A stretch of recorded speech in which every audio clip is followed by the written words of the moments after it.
rinnovo del contratto Gasacqua è bloccato da 14 mesi perché le controparti che dovrebbero stipulare con noi, quindi con Finctem, FEMCA, Wiltec, il rinnovo del contratto, si ostinano a chiedere cose irricevibili da parte delle organizzazioni sindacali. Innanzitutto vogliono intervenire pesantemente sulla parte normativa, quindi fare il licenziamento per scarso rendimento. Inoltre l'atteggiamento delle controparti sul demansionamento porta a un testo che loro hanno fatto circolare secondo il quale la RSU dovrebbe essere anche disponibile con accordi a dimensionare i colleghi, quindi questo per noi è inaccettabile, quindi per questo abbiamo chiamato i lavoratori allo sciopero. La controproposta sostanzialmente consisteva sull'annullamento di alcuni diritti già acquisiti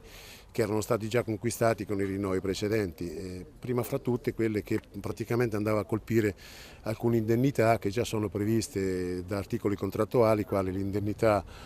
di depurazione, l'indennità di guida e altre indennità che erano state già conquistate. Oltre a questo volevano far passare anche il demansionamento che già in qualche modo era stato previsto anche dal Job Act che è entrato in vigore nel 2015. Nell'ultimo mese la controparte, quindi in questo caso Federutility, che è l'organizzazione che rappresenta le aziende del comparto, ci ha proposto un pacchetto che